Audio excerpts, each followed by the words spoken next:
Bonjour à tous, bonjour Cash, vendredi 4 octobre 2024. Quel est ce pays où on ne débat pas?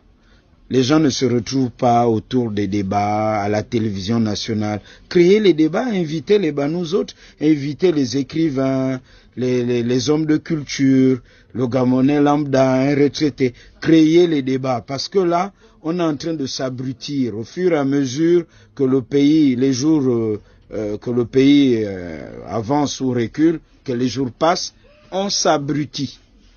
Créer les débats. Quel est ce pays où les débats c'est uniquement dans les réseaux sociaux? Quelqu'un va faire un montage, quelqu'un fait sa vidéo et c'est fini. Parlons-nous.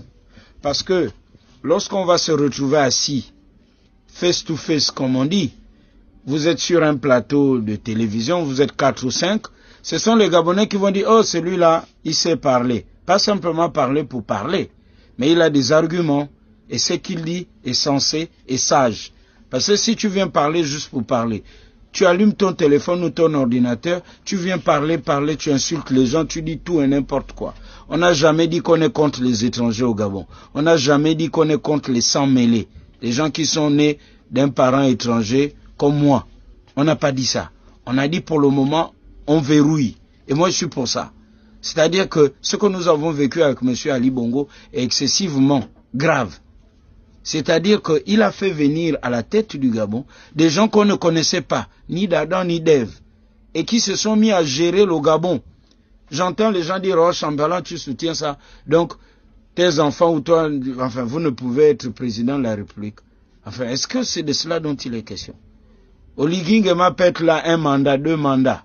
Mais après, on peut changer, non? Mais pour le moment, il faut stabiliser le Gabon parce que le Gabon n'est même plus au sol. Le Gabon était au sous-sol. C'est de cela dont il est question.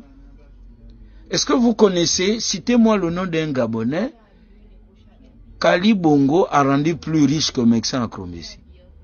Parce que le mégaphone de la cacophonie nous a cité des Béninois Gabonais qui sont ici depuis Kalakala, comme on dit, depuis Belle Lurette. Mais pourquoi Ali Bongo n'a pas fait confiance à ses enfants Gabonais qui ont aussi du sang béninois? Pourquoi? Pourquoi seulement à Krombesi? Au point de convoquer l'Assemblée et le Sénat en congrès. On n'a pas dit qu'on est contre... c'est pas ça. Pour le moment, on verrouille. C'est ça, et c'est normal. Donc dans la Constitution, là, il n'y a pas d'autres articles que ça. Donc la seule fonction qui nous intéresse là, c'est être président du Gabon. Au Gabon, tout le monde veut être président de la République. Mais c'est honteux. Organiser les débats à la télé. Faites. Et on va voir qui sait parler avec argument, bien sûr. Voilà, parce que venir débiter des choses sur les réseaux sociaux, et bon, amis et connaissances, on like, on dit ah, on a liké, il y a plusieurs vues, donc ce qu'il dit est censé. C'est faux. Créer les débats à la télé, ce qu'on attend, inviter tout le monde, moi je viendrai, Cash. Chers tous, bonsoir Cash, en ce vendredi 4 octobre 2024. Alors, nous sommes véritablement en danger. En danger, il y a une autre guerre, une guerre sournoise. C'est la guerre des idées obscures contre la lumière. Ce que je veux dire, c'est que de plus en plus, les réseaux sociaux sont en train d'imbéciliser notre pays. C'est-à-dire que vous avez ceux qui ont élu domicile sur les réseaux sociaux, qui vont prendre leur caméra, téléphone, ordinateur, et qui viennent dire tout et n'importe quoi. Ces personnes ne prennent pas la peine de se cultiver, de lire, de s'informer, de mieux connaître le Gabon.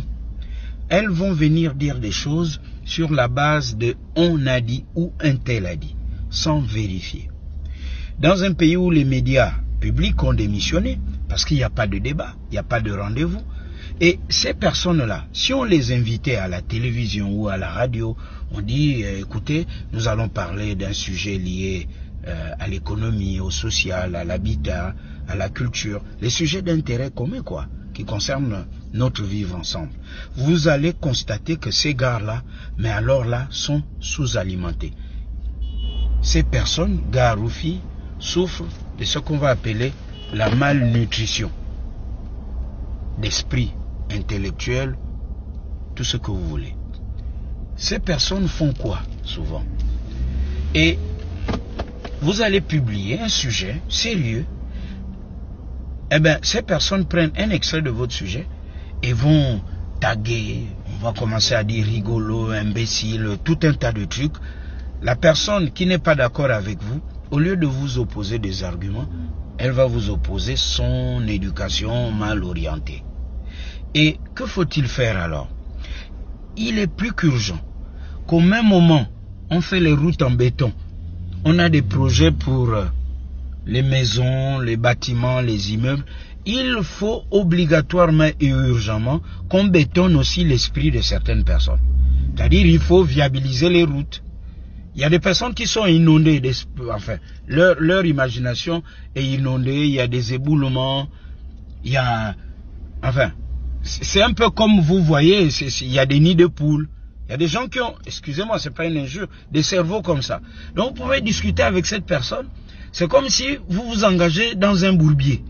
Vous n'allez pas vous en sortir. Et ces personnes ne pourront se taire que si on organise des débats, des émissions, et où on invite tous ceux qui veulent bien débattre. Ces personnes vont se disqualifier d'elles-mêmes, vous allez constater. Et là, on dira, oh toi, hein, quand tu viens faire tes lives sur les réseaux sociaux, c'est pas la peine. La preuve, on t'invite à la télé pour parler d'un vrai sujet, mais tu ne viens jamais. Parce que c'est facile d'être là, de parler, de crier et de dire tout et n'importe quoi. On parle du différend qui oppose le Gabon et la Guinée équatoriale. On parle de Conga, de Cocotier, de Mbanié. Mais enfin, certains ne prennent même pas la peine d'aller sur, je ne sais pas quel moteur de recherche ou en bibliothèque, pour comprendre le différend entre le Gabon et la Guinée équatoriale. Ils n'en savent que dalle. Certains d'entre eux, moi j'étais en Afrique du Sud, au Maroc, en France, aux États-Unis, au Canada, je ne sais où, mais ne comprennent malheureusement là rien du fonctionnement du Gabon. L'urgence, et c'est le reproche que je fais au CTRI, allumez les plateaux de télé, la télévision nationale, faites des bonnes émissions attrayantes, des vrais débats, et appelez tous ceux qui veulent discourir ou parler. Là, il y a Mbanié, mais on devait alimenter plusieurs foyers pour comprendre c'est quoi l'affaire de Mbanié. Ça a commencé comment? Quelle est la procédure? Comment on fait pour défendre ceux qui sont du côté du Gabon, défendre le Gabon, ceux qui sont du côté de la Guinée équatoriale, défendre la Guinée équatoriale. On ne se cultive pas. Certains, la seule culture générale qui va chez eux, c'est le championnat de football, c'est le sport. Ils sont là, ils parlent anglais, ils parlent français, espagnol, mais ils ne connaissent rien du Gabon. Tu lui dis, est-ce que tu sais qu'il y a une commission mixte des frontières? Il dit, c'est quoi? Il ne sait rien. Il y a danger. Imbécilisation du Gabon, c'est un danger par les réseaux sociaux. Mais je veux dire, la grande majorité, il y a une minorité, mais cette minorité n'est pas suivie parce que dans les réseaux sociaux, on rend de plus en plus les gens maboules et à moins réfléchir. Et ça, ce n'est pas du tout cash.